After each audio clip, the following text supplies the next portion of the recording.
Good day and good evening sa mga listeners ng aming programa. Pakinggan na po natin ang last part ng ating story. Magkakaiba man ang personalidad, ay tila pinagtagpo silang apat sa iisang sulok ng kwarto.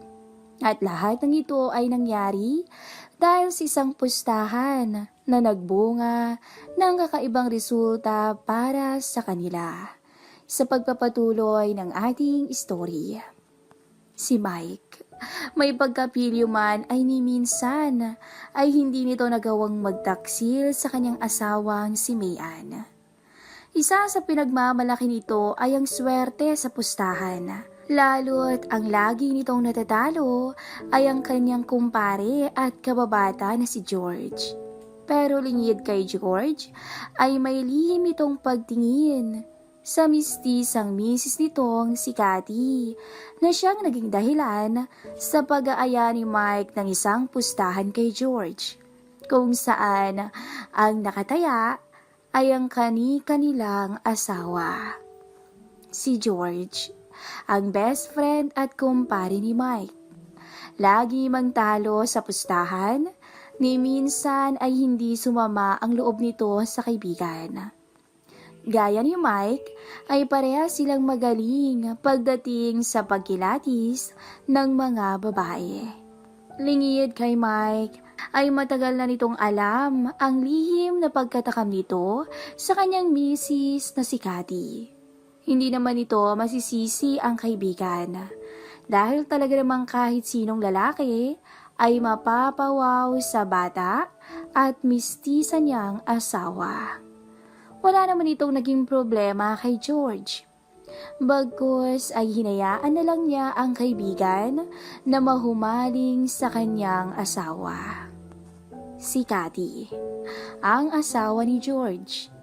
Mistisa at slim ang korte ng katawan. Kung titignan ay dalaga pa talaga to. Madalas din magsuot ng maiksi at medyo mga daring nakasuotan.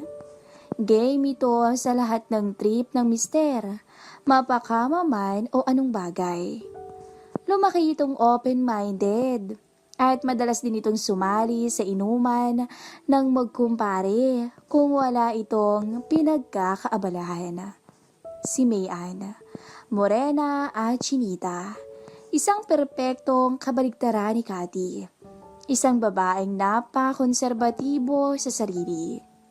Isa to sa mga bagay na nagdudulot minsan ng tampo sa kanyang mister. Hindi nito maibigay ang gusto ng asawa. Dahil simula pa noon, ayaw kasi nito ng mga lantarang bagay na siya namang gustong subukan ng kanyang mister na si Mike. At saan ka naman pupunta? Tanong ni Cathy kay Mike nang makasalubong niya ito sa pintuan ng silid. Lumingon siya sa kanyang kumpare. Hindi naman kita matitiis pre. Kaya naman may masarap din akong balato sa'yo. Tugon ni George sa kanya. Nagkatinginan ang mag-asawang George at Cathy. Kumindat si George sa kanyang maganda at sexy na asawa. Kasabay ng pagkindat niyang yon, ang paghalik ni Cathy sa naguguluhang si Mike. Halos sinandal ng pili ang misis ni George, ang hindi pa rin makapaniwalang si Mike. Napapikit tuloy ito sa maalab na pagsalubong sa kanya ng kanyang magandang kumare. Namilog ang mga mata ni Mayan sa nasaksihan. Hindi niya malaman kung ano ang kanyang mararamdaman. May kung anong kirot ang namumuo sa kanyang dibdib na makita ang kanyang mister na hinahagka ng ibang babae. Hindi lang kasi basta halik ang nangyari. Kitang-kita niya na halos mapunit ang labi ng dalawa sa tindi ng palitan. Lalo pang umakyat ang pagsiselos ng chinitang guro. Nang makita na bigay na ang kanyang mister sa kanilang kumare dahil halatang nag-e-enjoy ito. Hinawakan na ni Mike sa leeg si Cathy. At ito naman ang ibinalandra niya sa dingding. Matagal na tong pinapangarap ni Mike. At hindi siya makapaniwalang totoo na niyang nagagawa ang gusto niya ngayon kay Cathy. Kaya naman buong lakas niyang idinikit sa dingding ang mistisang asawa ni George na napapakagat-labi dahil sa sobrang panggigigil ng kanyang kumpare sa kanya. Sa paghihimagsik na nararamdaman ni Mike ay wala na tong pakialam sa makikita at mararamdaman ng kanyang misis. Sa isip niya ay tama lamang to dahil si Mayan naman kasi ang unang bumigay sa kanilang dalawa. At ang pinakamasakit pa ay pumayag ito sa mga bagay na inuutos ni George sa kanya. Ito ang mga bagay na inaayawan ng kanyang misis kapag silang dalawa ang magkasalo. Napangiti tuloy si George sa nagiging reaksyon ng Chinita at Morenang kumare nang makita niya itong nagsiselos. "Huwag kang magselos, Mare. Nakaisa ka naman na eh." Sabay kuha sa mukha nito para iharap sa kanya. "Halika, Mayan. Doon tayo sa upuan. Sila naman ang panoorin natin." Sabay baba nito sa higaan at hinatak ang Morenang kumare. Si Mike ay bahagyang napatingin sa kanyang misis habang hinihila naman siya ni Cathy papunta sa kama. Pinaupo ni George si Mayan sa upuan. Samantalang ito ay nakatayo sa tabi niya. Pareho nilang tinitingnan ang kani-kanilang mga asawa. Hindi pa rin tiyak ni Mike kung ano talaga ang tunay na nangyayari. Gulong-gulo muli siya kung bakit nandoon ang misis ng kaibigan na matagal na niyang inaasam. Lalo itong nagtataka kung bakit naka-nighties lamang ito. Talaga bang naghanda ito na ibigay sa akin ang gusto ko ngayong gabi? Ito ang tanong na naglalaro sa isip ni Mike. Bumalik lang ang kanyang ulirat nang bigla siyang itulak ni Cathy papahiga. Mabilis ang pagbagsak niya at hindi kaagad siya nakapag-react dito. Biglang ibinaba ni Cathy ang suot niyang shorts. "Mare, huwag kang magagalit ha. Patikim lang nito ah." Parehong nagulat ang mag-asawang Mike at Mayan sa sinabing iyon ni Cathy. Nakaluhod ito sa pagitan ng mga binti ni Mike habang abala sa pagbibigay aliw sa kumpare. Mula sa kinaroroonan ni Mayan at George ay nakatagilid ang dalawa sa kanila at pilyang lumingon si Cathy sa kanila. Akmang iniinggit ang mga to sa kapilyahang ginagawa niya. Tila naman alapaa pang natatamasa ni Mike mula sa mistisang kumare. Ang kanyang ninanasa at tinatago sa isip noon pa ay unti-unti nang nagkakaroon ng buhay. Unti-unti na niya itong nakakamit. Pero hindi lang lubos maisip ni Mike na ganito pala katindi ang mistisang misis ng kaibigan. Ayaw man niyang aminin, ay walang-wala ang misis niyang si Mayan pagdating sa ganitong bagay. Muling nilingon ni Cathy si Mayan para inggitin ito. Hindi man niya literal na sinasabi, ay pinapakita naman niya sa gurong kumare na mas magaling ako sa'yo. Sinadya ring lingunin ni Mike si Mayan at George mula sa kinaroroonan nila. Kita niya ang pagkagulat sa mga mata ng kanyang morenang asawa. Gusto niya talagang makita ang reaksyon ng kanyang misis ngayong siya naman ang tinitikman ng ibang tao. Gusto niyang gumanti at ipakita kay Mayan ang hinahanap niyang katangian ng isang babae. Mas lalong lumalakas ang kabog ng puso ni Mayan dahil sa nasasaksihan. Oo, talagang nagsiselos siya. sa ginagawa ng Mrs. ni George sa kanyang asawa. Aminado siyang hindi niya to kaya. Pero, oo nga no, bakit siya pumayag sa kagustuhan ni George na siyang tinatanggihan niya kapag ang mister na niya ang umihiling nito sa kanya? Bakit hinayaan niyang magpatangay kanina? Bakit? Halos may nangingilid na luha sa mga mata ni Mian. Alam niyang malaki ang pagkukulang niya dahil ngayon ay naaalala niya ang kanyang mga ginawa sa kumpare kanina na ni minsan ay hindi niya ginawa sa kanyang mister. May kaunting pagsisisi tuloy siyang naramdaman at gusto niyang humingi ng tawad kay Mike. Sa paglipas ng oras ay tuluyan na ngang umuga ang matibay na higaan. Halos mayupi si Cathy sa pagkakadiin sa higaan sa sobrang gigil ng kanyang kumpare na tila wala na sa sarili ng mga oras na yun. Sa puntong yun ay nilingon ulit ni Cathy ang kanyang kumaring si Mian. Nakatingin pa rin to sa kanilang dalawa.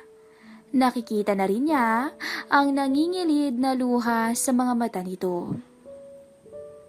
May mapait na ngiti ang gumuhit sa maamong mukha ni Mian nang mapansin ang paglingon sa kanya ni Cathy. Alam niyang wala talagang laban ng katulad niya sa mas batang si Cathy. Sa edad, sa katawan, at sa pagiging magaling nito sa ganitong bagay. Aminado siyang wala siyang panama rito. Kaya naman hindi na siya nagtataka pa kung bakit ganito ang kanyang asawa sa kanilang kumari.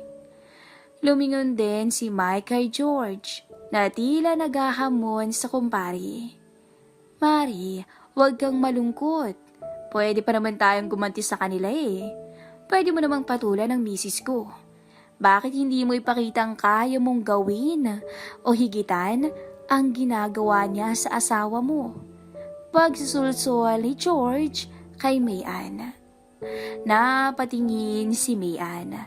Nakita niyang seryoso ang kanyang kumpare sa sinambit nito. Nang tingnan niya ang mga mata nito, ay nakikita rin niya ang inggit sa mga mata niya.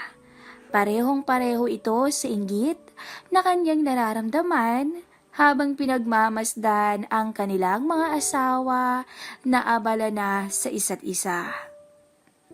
Hanggang sa umabot na sa puntong, hindi na nakayanan pa ang selos na nadarama ni George.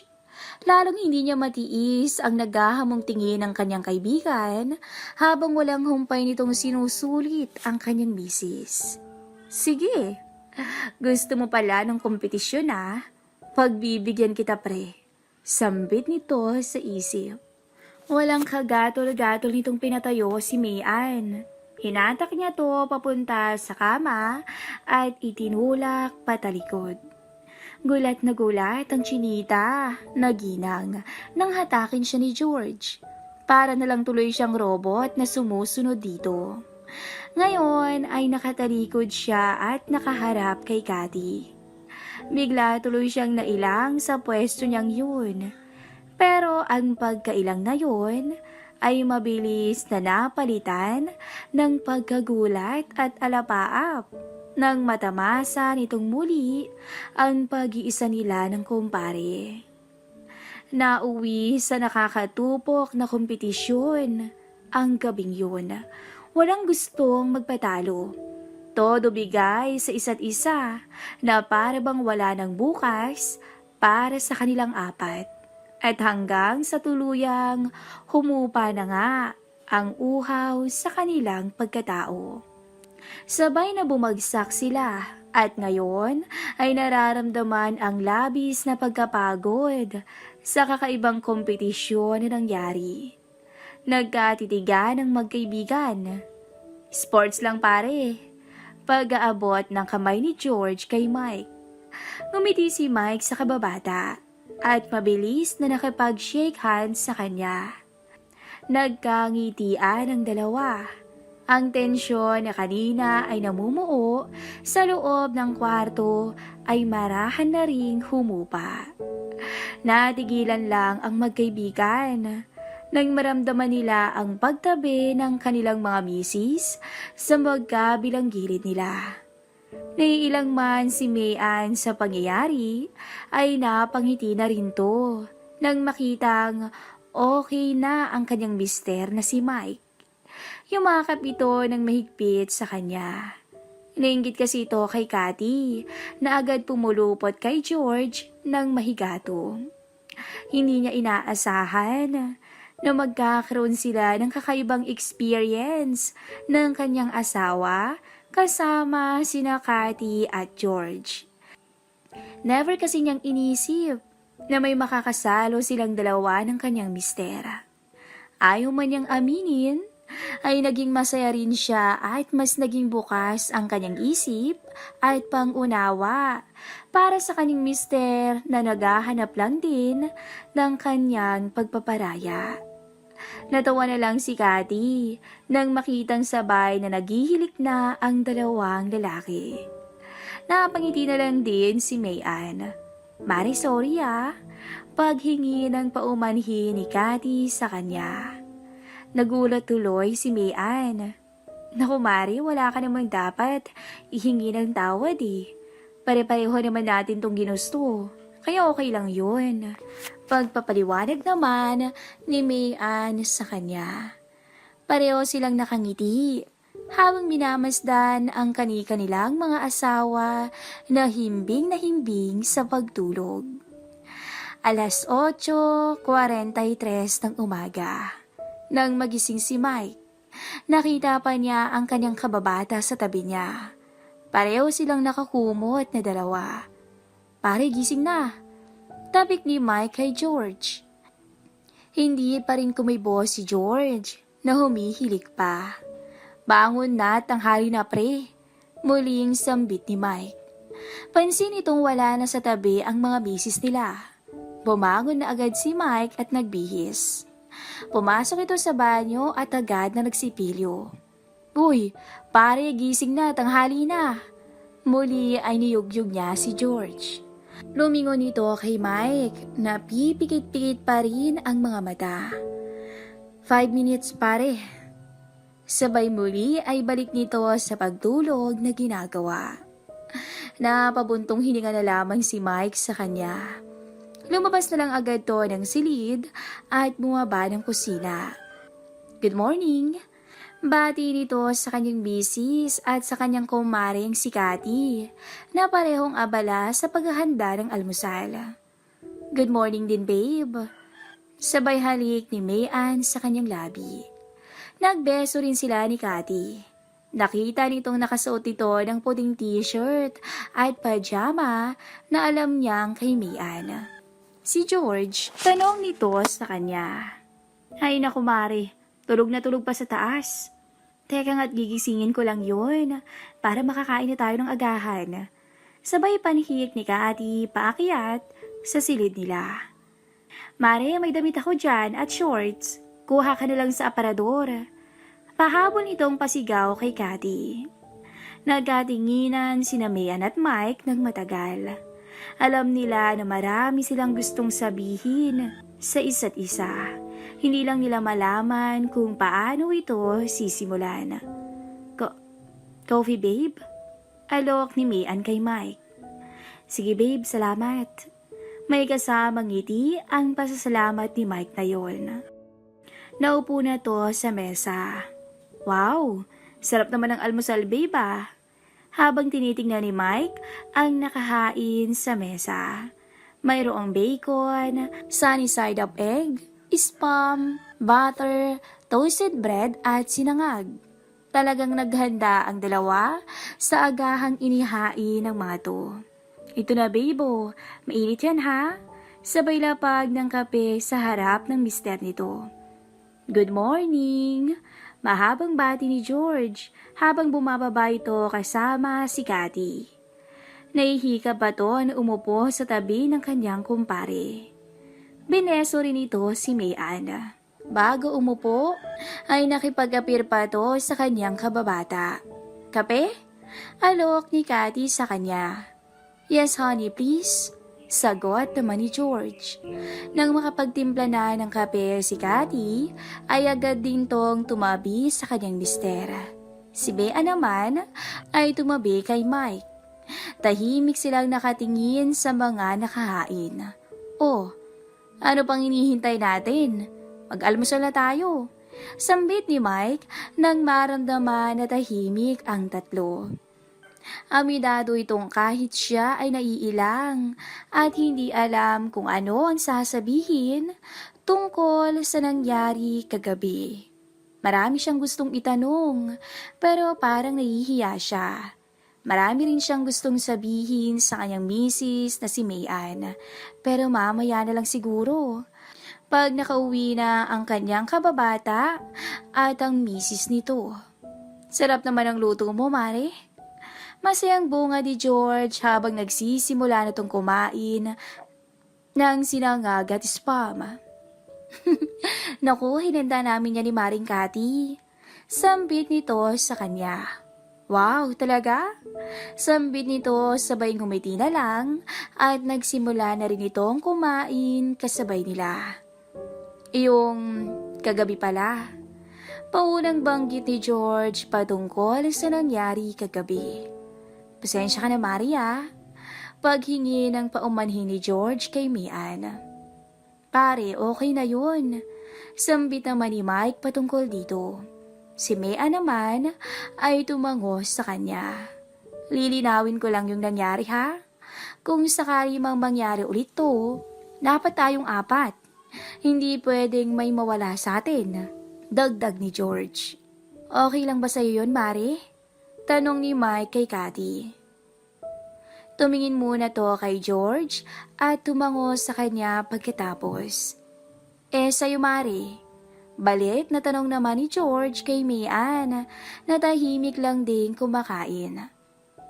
Kung okay kay Mike, okay lang din sa akin yun, pare. Safe na sagot nito. Kung ganun, sige. Payag din naman ako eh. Pero gaya nga ng sabi mo pare, kung sakali mang maulit to, dapat, apat din tayong magkakasama. Pinal na sagot ni Mike. Bawal ang sumalisi ha? Dagdag pa ni Mike at nakatingin ito kay George. Oo naman pare, bawal ang sumalisi. Pagsang-ayon naman ng kanyang kababata. At kung gagawin man natin ulit to, dapat yung mapag-uusapan ng maayos para mapaghandaan natin. Dagdag pa ulit ni Mike. Tumango ang tatlo sa tinuran na yon ni Mike. Naging malinaw naman ang lahat. Bukod pa ron ay hindi na rin nila pinag-usapan ang detalye ng naganap kagabi sa pagitan nila. Marahil ay iniiwasan na lang nila ang anumang comparison na pwedeng mangyari sa kanilang pisikal na kaanyuan. Kusa naman na nilang naunawaan na pare-pareho naman nilang ginusto yun at mula sa apat na sulok ng kanilang kwarto ay iniwan na nila ang kakaibang alaala na tanging mababalikan na lang nila sa kanilang mga isip. Matapos ang agahang yon, ay nagpahinga saglit ang mag-asawang si Cathy at George. Magkasamang nanood ng basketball ang magkaibigan, samantalang sina Cathy at Maya naman ay naging abala sa paglilinis. Dito na kayo mag-lunch pare, alok ni Mike kay George. Naku pare, may lakad pa kami ni kumari mo eh. Babiyahe pa kami pauwi sa kanila ngayon at inaasahan kami ng biyanan ko. Pagpapaliwanag ni George. Next time na lang pare ha? Dagdag na lamang nito. Sige pare, mag-iingat kayo sa biyahe nyo mamaya ha? Na may kasabay na pagtango. 10:53 a.m. nang ihatid na ng mag-asawang Mike at Mayan ang mag-asawang George at Cathy. Ingat kayo Mari ha? Beso ni Mayan kay Cathy. Sige pare, una na kami. Paalam ni George kay Mike. Kumaway na lang ito sa kanya nang humarurot na ang motor ni George papaalis sa lugar nila. Pagkapasok ng bahay ay wala pa ring kibuan si Mike at Mayan.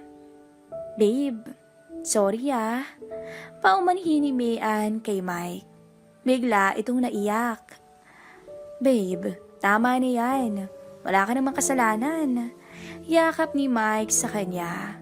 Totoo, wala naman talagang kasalanan si Mayan sa nangyari at aminado siya ron. Kung tutuusin ay biktima lamang ito ng kanyang katarantaduhan nang maisip niyang makipagpustahan para makaisa sa sexy at mistisang misis ng kaibigan. Shh, babe, tama na yan. Pagpapatahan ni Mike sa kanyang morenang asawa. Sinusubukan ni Mia na tumahan. Naghahabol tuloy ito ng hininga na akala mo ay hinihingal. Hayaan mo, babe.